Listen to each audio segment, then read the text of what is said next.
Yeah, hi there. Let's continue with our Learn Python tutorial. So in this tutorial, we are going to cover the conditional statements, that is if then else. So let us start with, let's say we start with the if else kind of a statement. Let's say I have a variable called num in which I'm storing a value, some value, let's say number, and I want to check whether this particular number is even or odd. Then the way to do is we'll be using if else kind of a statement, conditional statement. So I'll say if, and then the condition that I want to check, if number percentage 2 equals to 0.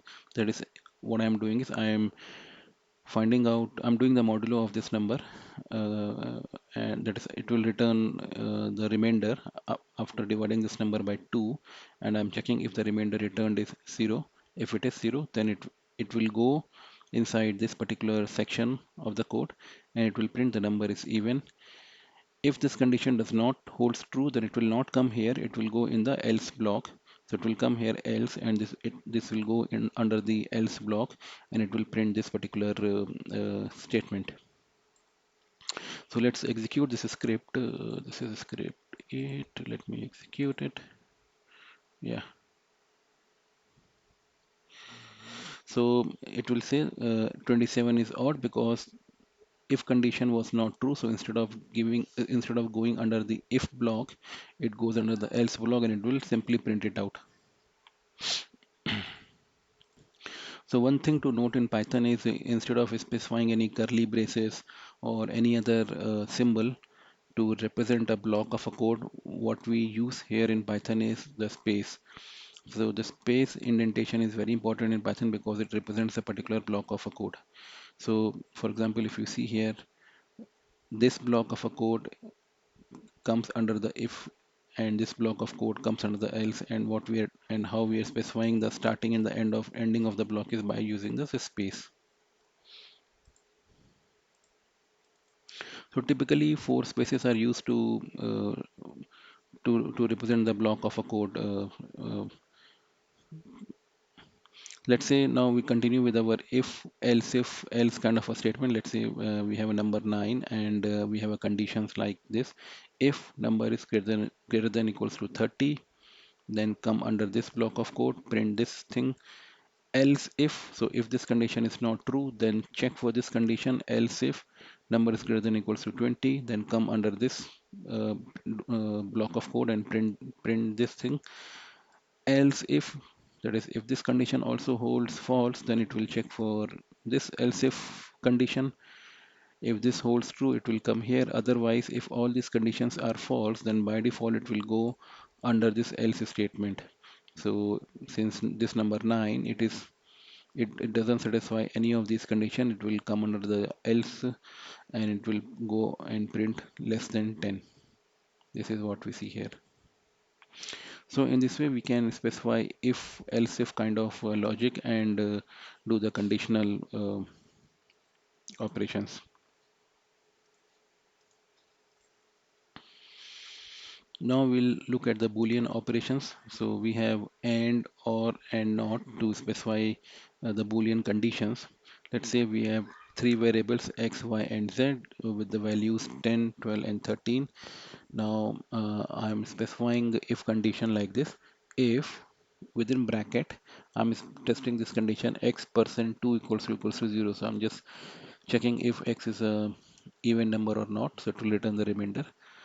And so using and, I'm specifying another condition. The second condition is y percent 2 equals to 0. That is, it will test whether y is also even. So that is when this condition is true and this condition is true, that is when both conditions are true, then it will print both as x and y are even. So in this case, both x and y are actually even, so it will print both x and y are even.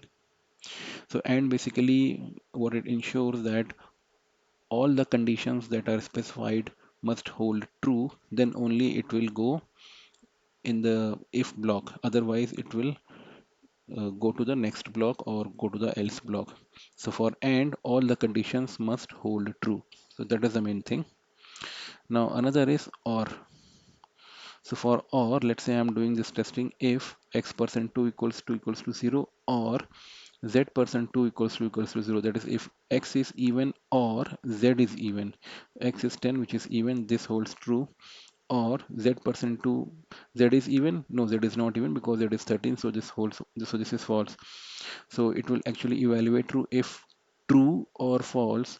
So what it means for or, if any one of the condition holds true, then it will go in the if block, otherwise it will go in the else block.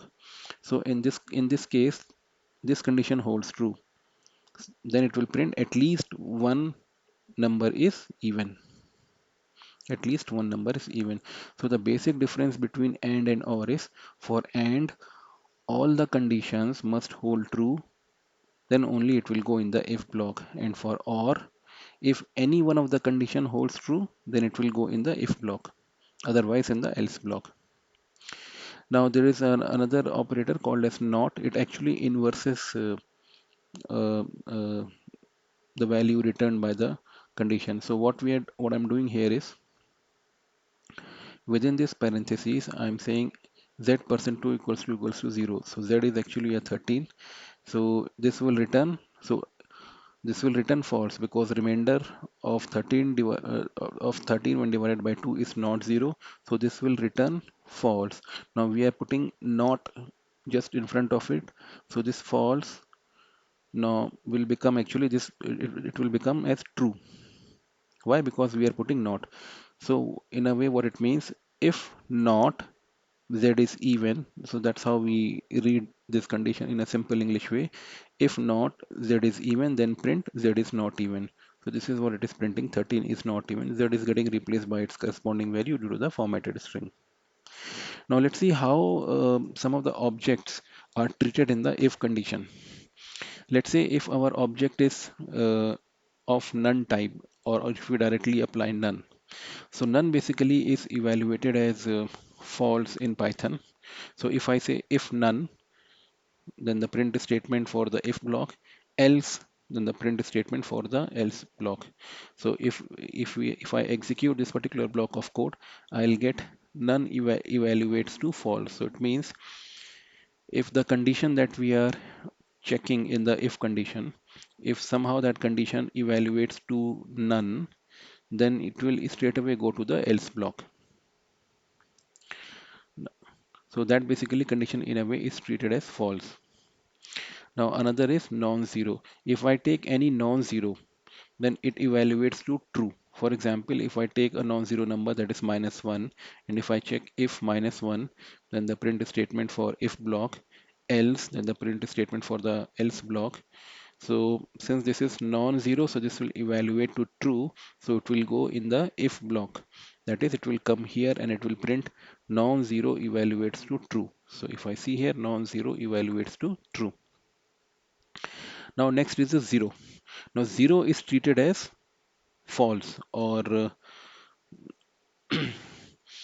so if I say if 0, and then the if block statement, else, then the else block statement. Now because 0 is treated as false, so it will not go in the if block, it will go in the else block, and it will print 0 evaluates to false.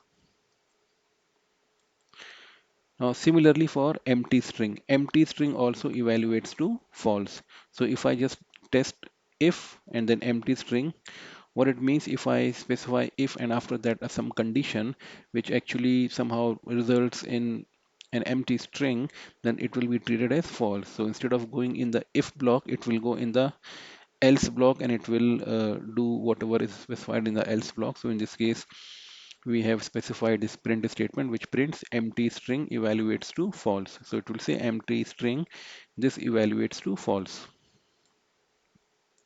Now let's say if we have an object which is an empty object. Let's say there is a list L and it is empty as of now. That is, it doesn't contain any element.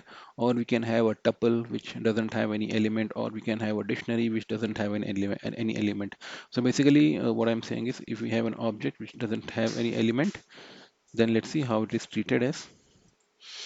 Okay, so continuing with our empty object. So what I'm here testing is, so I've specified here L as an empty list, and then I'm doing this conditional testing. I say FL and the block of the if statement, and else then the block of the if else statement. Since we know that this will evaluate to false, then it should not go here, it should come directly in the else block, and it should print empty object evaluates to false. If I see in the output, it says empty object evaluates to false. So this is how we specify conditional statements in Python using if, else if, and else, and how the Python behaves if the if conditions or the conditions that we have specified in the if evaluate to either an empty object or an empty string or zero or non-zero, how it actually treats. So that's it for now. Thank you.